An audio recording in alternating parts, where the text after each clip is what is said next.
Bismillahirrahmanirrahim.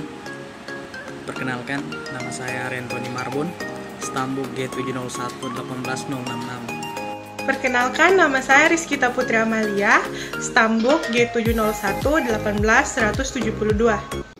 Perkenalkan, nama saya Wirda Wagianti, NIM G701-18131. Perkenalkan, nama saya Putri Indah Lestari, Stambuk G701-18095. Menjelaskan bagaimana cacing dimasukkan dalam kombatrin. Baiklah, di sini sudah ada dua tempat atau dua wadah yang dimana ini berisi kombatrin 50% dan air 50%. Sedangkan di wadah yang satu ini hanya berisi kombatrin saja. Baiklah, pada percobaan kali ini cacing yang kita pakai adalah cacing tanah. Ya, langsung saja kita taruh.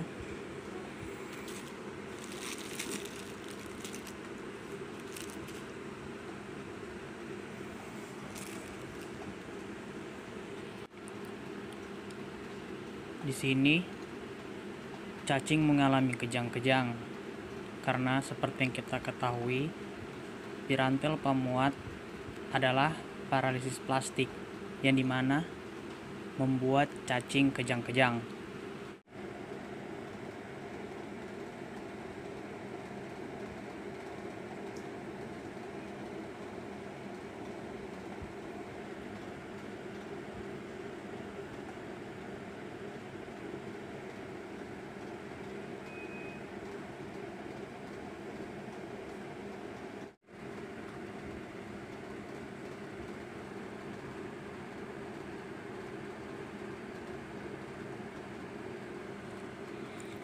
Di sini bisa kita lihat bersama bahwa cacing yang hanya berisi kombatrin itu telah mengalami kelumpuhan atau tidak bisa bergerak.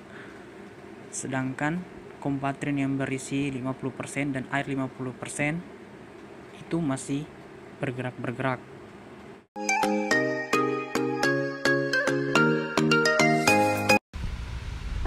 Proses pertumbuhan cacing di dalam tubuh itu mulanya telur cacing yang tertelan oleh manusia akan menetas di dalam usus menjadi bentuk larva.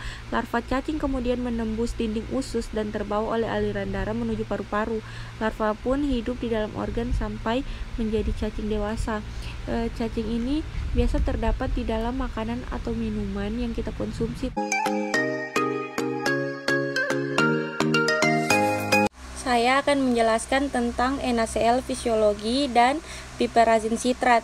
Yang pertama itu ada NaCl fisiologi, indikasinya itu pengganti cairan pada larutan alkalis hipoklinis, kemudian dosisnya itu bersifat individual, dosis lazim 100 mg per 70 kg berat badan. Kemudian farmakokinetiknya itu injeksi nasal lengkung masuk langsung ke pembuluh darah. Mekanisme kerjanya itu sebagai sumber air dan elektrolit tubuh serta meningkatkan diuretik obat dan efek alkalis. Yang kedua ada piperazin sitrat, indikasinya itu menangani infeksi cacing, dosisnya itu 4,5 gram per dosis tunggal, enterobasis sebagai lidrasi 2,25 gram sekali dalam sehari selama 7 hari. Farmakokinetiknya itu absorpsinya itu melalui gastrointestinal, distribusinya itu di saluran ASI, metabolismenya itu di hati, ekskresinya itu melalui urin. Kemudian mekanisme kerja piperazin sitrat itu efektif melawan cacing dengan menghasilkan neurolit dari cacing yang akibatnya cepat. Terima kasih. Assalamualaikum warahmatullahi wabarakatuh. Hari ini saya akan menjelaskan obat pirantel pamuat dan mebendazol, yang dimana kedua obat ini merupakan obat antelmintik. Yang pertama ada pirantel pamuat. Pirantel pamuat dengan dosis 1 gram per hari dengan farmakokinetik bekerja utama di traktus gastrointestinal. Namun, hanya sedikit obat ini yang diabsorpsi. absorpsi buruk itu terjadi di gastrointestinal. Sejumlah kecil obat yang diserap oleh intestinal memberikan konsentrasi dalam serum sekitar 0,11 mg per mililiter pada uji coba hewan. Terjadi sekitar 1-3 jam setelah konsumsi suatu dosis obat ini. Distribusinya itu terjadi ke organ-organ dan jaringan tubuh kadarnya sangat sedikit karena absorpsinya yang buruk. Terus metabolismenya itu terjadi di hepar secara parsial. Waktu paruh terjadi sekitar 2 jam setelah konsumsi per oral pada hewan uji. Dia diekskresikan sekitar 50% dari dosis obat per oral diekskresikan di feses dalam bentuk tidak berubah. Sekitar 7% diekskresikan di urin dan bentuk tidak berubah dan sebagai metabolit obat. Adapun mekanisme kerja perantal pamoat yaitu dengan menghambat atau mendepolarisasi otot-otot cacing,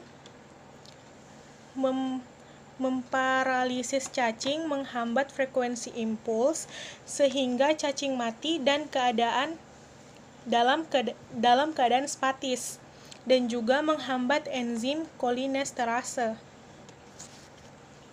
Kemudian yang kedua itu ada obat mebendazol. Mebendazol mempunyai dosis 1x100 mg dengan farmakokinetik diabsorpsi sekitar 10%. Didistribusi ke dalam darah, lemak omental, panggul, paru-paru, kistik hepar, otot, melalui sawar plasenta, dan kadar tertinggi di hepar. Untuk mendistribusikannya, mebendazol harus berikatan dengan protein, dan sesegera itu langsung diubah dalam bentuk metabolit inaktif. Metabolisme utama itu terjadi di hepar.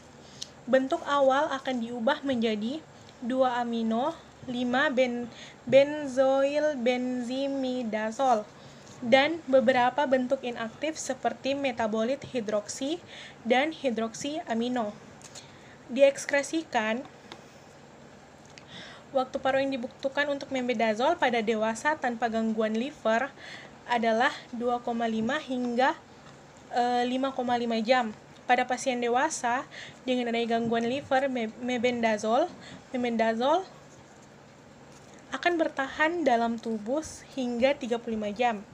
Pada dewasa, mebendazol yang dikonsumsi akan diekskresikan sebanyak 2% melalui urin dan feses dalam bentuk metabolit awal.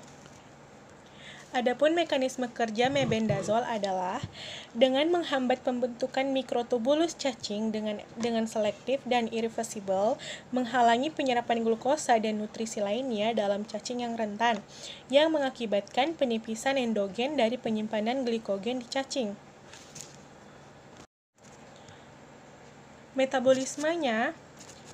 Metabolisme utama itu terjadi di hepar. Bentuk awal akan diubah menjadi 2-amino 5-benzoylbenzimidazol dan beberapa bentuk inaktif seperti metabolit hidroksi dan hidroksi amino. Diekskresikan.